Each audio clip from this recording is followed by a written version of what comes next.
Կան մարդիկ, որոնց կարելի է փակել բանտում, բայց անհնար է կոտրել նրանց կամքը։ Վարդան Ղուկասյանն անցել է ճնշումների, մեկուսացման, ծանր փորձությունների միջով, բայց չի ծնկել, չի լռել և չի հրաժարվել իր պայքարից։ Այսօր 100 հազարավոր մարդիկ նրա մեջ տեսնում են ոչ միայն քաղաքական գործի, այլ մարդու, ով պատրաստ է պայքարել Հայաստանի համար։ Վարդան Ղուկասյանի առաջնորդությամբ վերադարձնելու ենք հայությունից հարկադրաբար խլված արժանապատվությունը, վերածնելու ենք ազգային ոգին և կառուցելու ենք արդար արժանապատիվ պետություն։ Ընտրությունների գնում ենք միասին, հաղթում ենք միասին։ Ընտրում ենք Դոկ Կուսակցությանը, Քվեաթերթիկ համար 15։ Ողջույն Փակ TV հարգելի հետևորդներ, այսօրվա իմ հյուրն է Դոկ Կուսակցության պատվավոր նախագահ Վարդան Ղուկասյանը։ Իսկ դուք չմոռանաք բաժանորդագրվել Փակ TV ալիքին։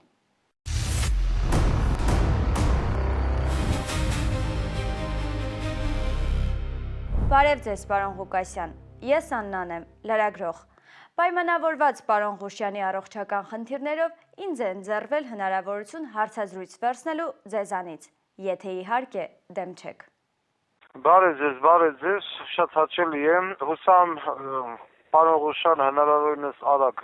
կապակինվի, իսկ եթե ձեզ են հազարալի չասեմ, անիջա, լսում եմ ձեզ, ասեք, շատ հաճելի է։ Ձեր իշխանության դեպքում գյուղացին ինչպիսի պետական աջակցություն է ստանալու, ինչպես եք պատկերացնում կանխել մարզերից արտագաղթը։ Նախ, սենց ասեմ, ուզում եմ ասեմ, որ ես կյանքում գյուղում չեմ ապրել, երբեք ծանոթ չեմ գյուղացու խնդիրներին և հոգսերին, անձամբ իմ աչքի վրա չեմ զգացել դա, բայց միշտ, այսպես ասած, ապրելով հոկտեմբերյանում տեսել եմ գյուղացու տանջանքը, անձամբ ինքս հողի հետ երբեք չեմ աշխատել, դա ի նկատի ունեմ, բայց գյուղացու տանջանքը ես տեսել եմ գյուղացու թափած կրտինքը և այն կոպեկները, որ ինչ-որ մի կերպ ինքը հետ հայթայթել է, բայց պետք է արձանագրել, որ Խորհրդային Միության ժամանակ գյուղացիներն ավելի լավ են ապրել, քան անկախ Հայաստանի 30 քանի տարիների ընթացքում։ Ինձ թվում է, որ ցանկացած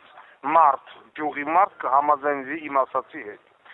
Այն որ Հայաստանի Հանրապետությունը բռնեց ու այս կառավարությունը բռնեց ու փակեց գյուղնախարարությունը շատ սխալ բան է։ Գյուղնախարարությունը պետք է երկիրը ունենա, երկիրը ագահային պետություն, այսպես ասած։ Դա մեկ։ Պետք է բացի գյուղնախարարությունը, մեկ։ Երկրորդը գյուղացին մինչև չռեալիզացնի իր բերքը և ցույց չտա եկամուտ, մենք իրավունք չունենք գյուղացուց պահանջել հարկ և տուր, եթե գյուղացու բերքը կարկուտի պատճառով մեղմ ասած ոչնչացել է, այդ գյուղացուց հարկ ու տուր չէին ուզում այ մարդ։ Գյուղացուն պետք է տրամադրվի, ես կասեի անտոկոս վարկեր, կամ 1-2%-ից ոչ ավել, դա 3։ Ես առհասարակակված եմ, որ ոչ մի անմշակ հող չպիտի լինի, անգամ 1 մետր։ Ինչ են անում, այսօր մի շարք օլիգարխներ, ահագին հողատարածքներ վերցրել են, ոչ ցանում են, ոչ մշակում են, հողերն են տենց անտեր ու դուստ մնացել են, տես բան չպիտի լինի, պիտի մշակվի յուրաքանչյուր մետր հող։ Եթե մարդ վերցել է հող և 3 տարի չի մշակում կամ ես մտադրված եմ շինել 2, բայց ինձ համոզում են ասում են 3, եթե 3 տարի չմշակում, հողը պետք է հետ վերցվի, պետականացվի։ Բայց իհարկե գյուղացու պետք է հնարավորություն տալ այդ հողը մշակելու, այդ կաթիլային համակարգան վճար պետք է տրամադրել, մինչև եկամուտը չունենա, հարկ ու տուրք չպահանջել, և ամենակարևորը, գիտեք հիմա որ ես ասեմ, իզոստի վեկալեն մեղադրեն, ասեն տեսեք, ինչեր է ասեմ ռուսամեդը, բայց սա ռուսամեդության խնդիր չի, ես գտնում եմ, որ պետք է հետ բերել կոլեկտիվ տնտեսությունները,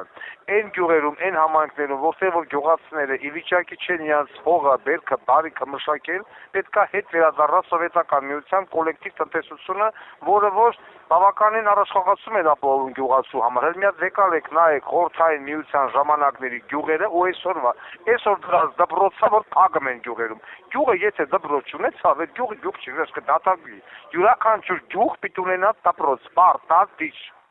Յուրաքանչյուր գյուղ պիտի ունենա փոստ, գյուղապետարան, մշակույթի տուն։ Եթե նմանատիպ բաներ գյուղում չեղավ, այդ գյուղում մարդ չի մնա։ Իսկ այսօր սրանք դրանց փակելով գնում են բոլոր դպրոցները։ Հիմա էլ անցել է Շիրակի մարզում, ասում են 48 դպրոց, ու 40 քանի դպրոց պիտի փակվի Շիրակի մարզում 1600 աշակերտ, այսինքն զրկվել են պիտի գնան կողի գյուղերը սովորեն։ Այսինքն սովետի ժամանակ այդ կոլեկտիվ տնտեսությունները իշքանը քննադատ է սովետին որոշակի ապուշներ։ Սովետի ժամանակ կոլեկտիվ տնտեսությունը գյուղում կյանք էր ապահովում։ Գյուղ ուներ բուժկետ, ուներ մշակույթի տուն, ուներ փոստ, ուներ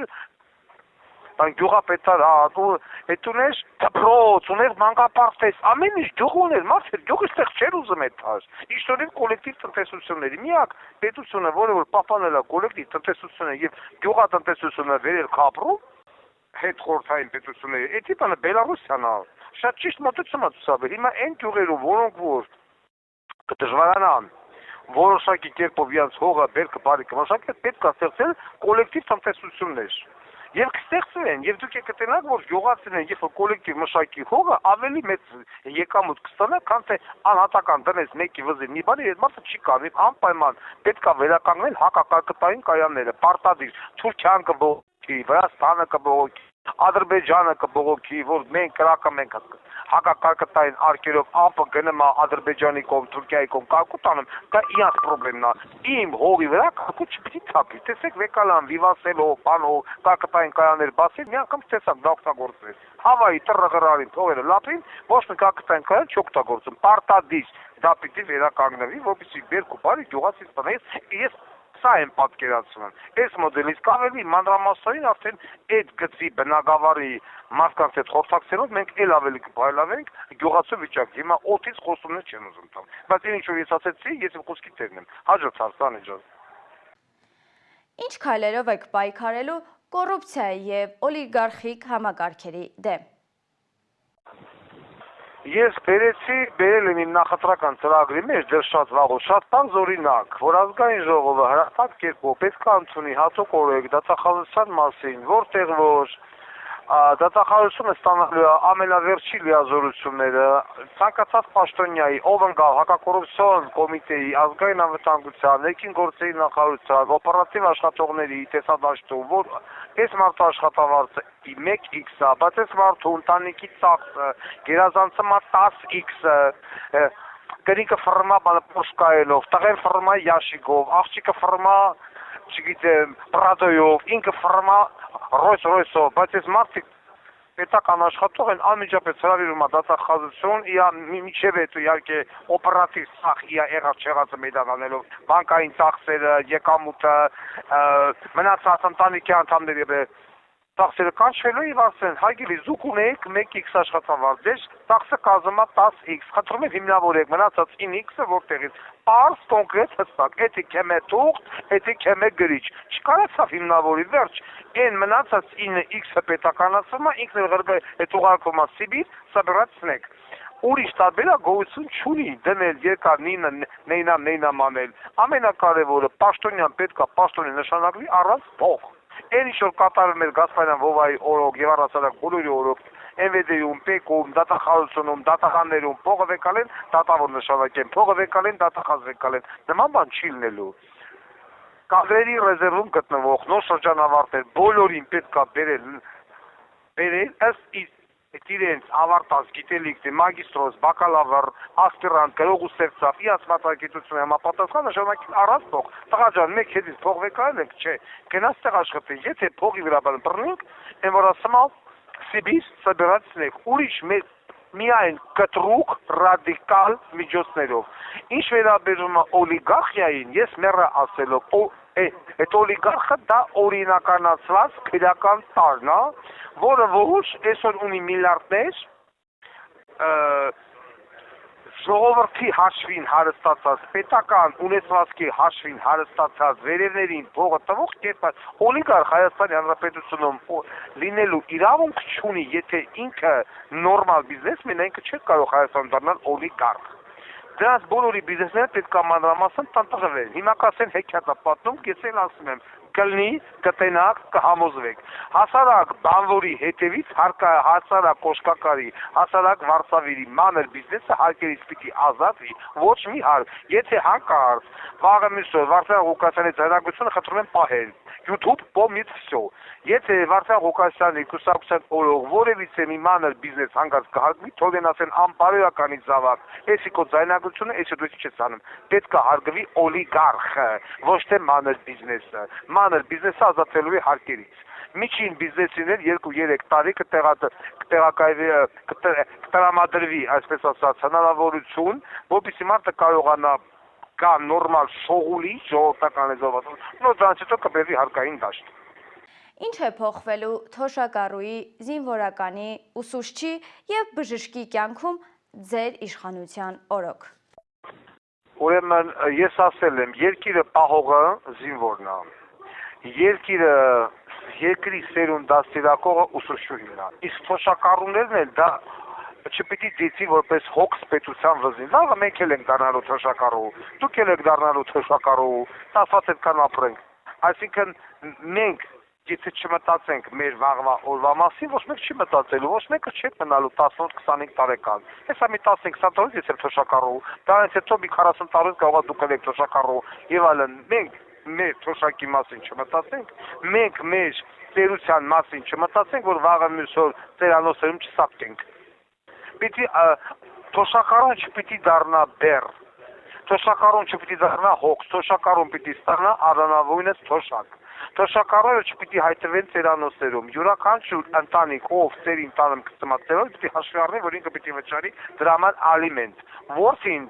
ծնողին գցեց ծերանոց, որդին պիտի վճարի ալիմենտ։ Թոշակառուի թոշակը չպիտի պահի, որ յա մեր կեցպետությունը պահամա, դու պիտի թոշակի զրկվես։ Թոշակառուն պիտի ստանա նորմալ թոշակ։ Մինիմում 100,000 դրամ։ Պիտի արվի հնարավորինս եւ անհնարինը։ Անվճար բուժօգնություն, անվճար դեղորայք, անվճար տրանսպորտ, ոչ մեկ չասի այդ գումարները չկա։ Ընդամենը մի 10-15 օր առաջ Հայաստանի Հանրապետության կառավարությունը ազատեց 200 միլիոն դրամ հարկու Թուրքից Սամվել Ալեքսանյանին։ 200 միլիոն դրամը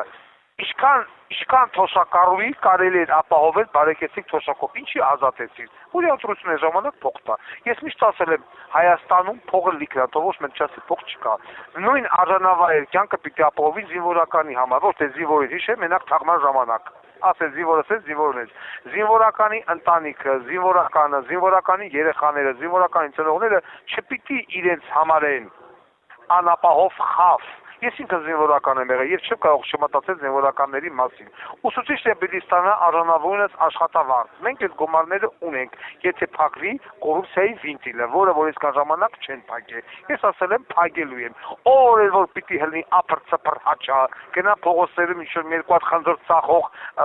թրքանկով բռնեն, հարցազրույց վեկալեն, մոնտաժանեն, սարքեն, բայց Նիկոլ էր քրտված վերջում ձեները ծախեց։ Վարդան Ղուկասյանը Նիկոլ քրտվեց, հապիտի քրսի։ Առողջ ասում է ապրում,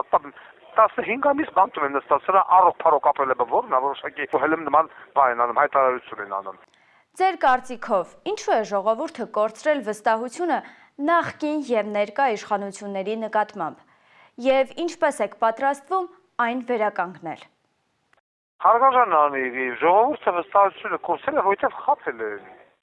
30 տարուց ամեր խաբել են, եկել են, թալանել են, էլ գնացել են, ոչ մեկ չի պատժվել։ Հետո այդ իշխանությունը, այդ նախկին իշխանությունը փոխանցել է նոր իշխանությանը։ Նոր իշխանությունը նորից եկել է իշխանը շանգյանելով, դարել են միլիարդատեր, նորից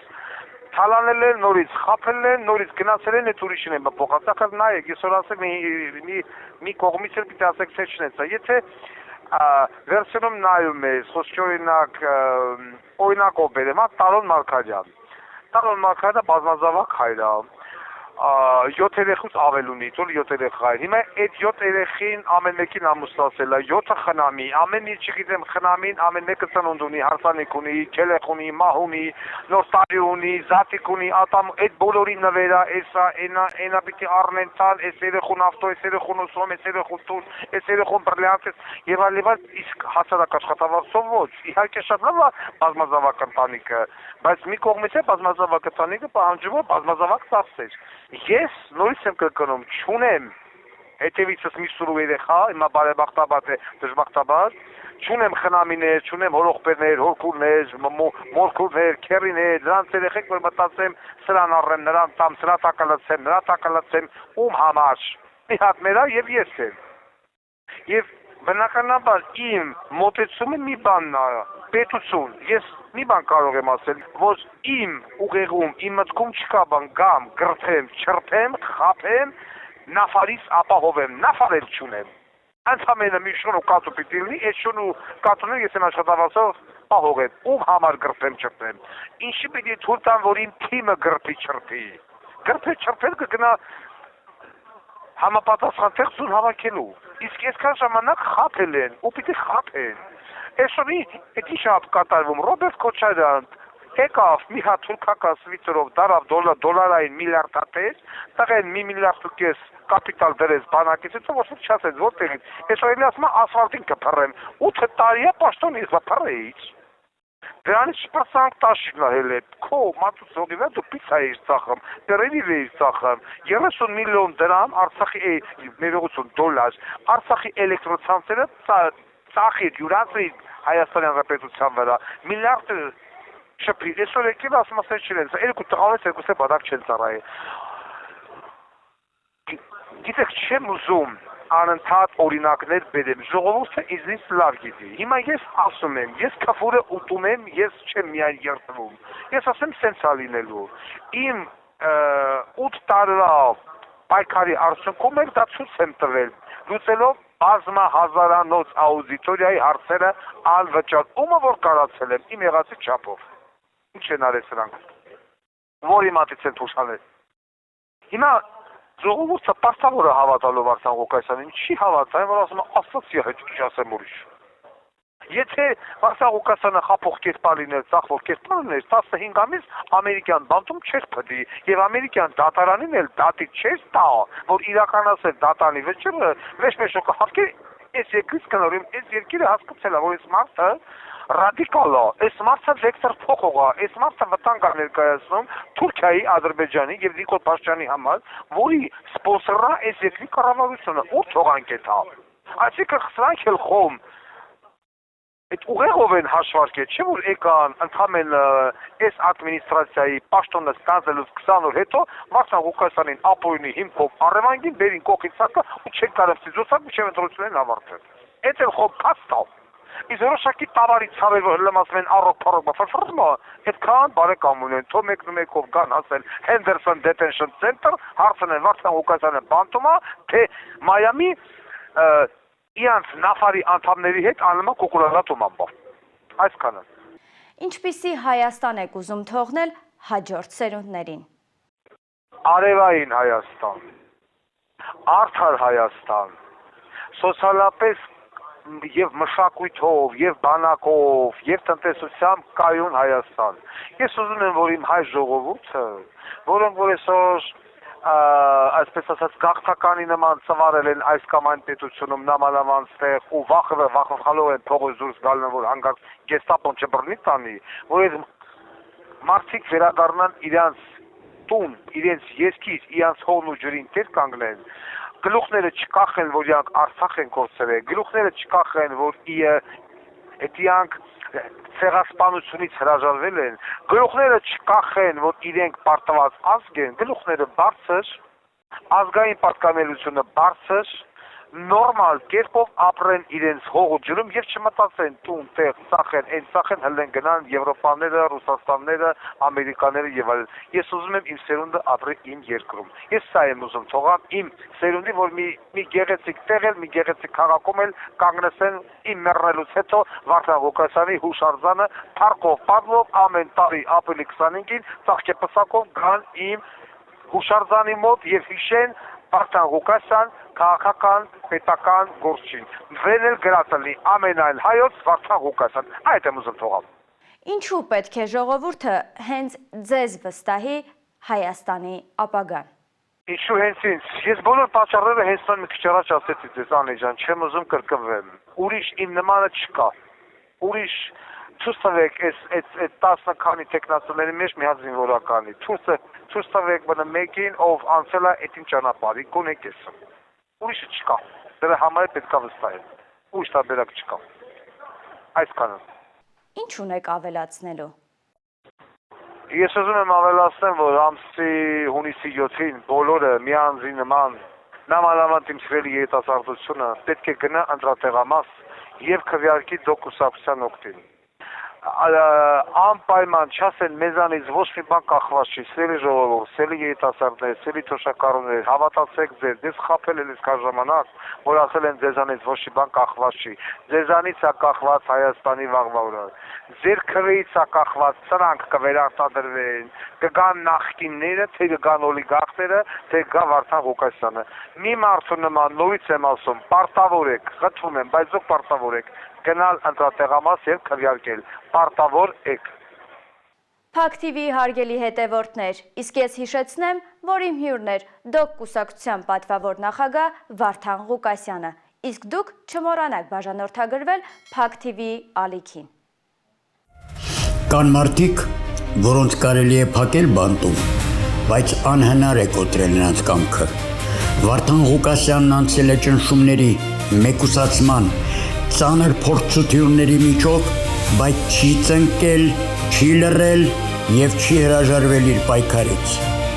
Այսօր 100 հազարավոր մարդիկ նրա մեջ տեսնում են ոչ միայն քաղաքական գործի, այլ մարդու, ով պատրաստ է պայքարել Հայաստանի համար։ Վարդան Ղուկասյանի առաջնորդությամբ վերադարձնելու ենք հայությունից հարկադրաբար խլված արժանապատվությունը, վերածնելու ենք ազգային ոգին եւ կառուցելու ենք արդար արժանապատիվ պետություն։ Ընտրությունների գնում ենք միասին, հաղթում ենք միասին։ Ընտրում ենք ԴՕԿ կուսակցությանը։ Քվեաթերթիկ համար 15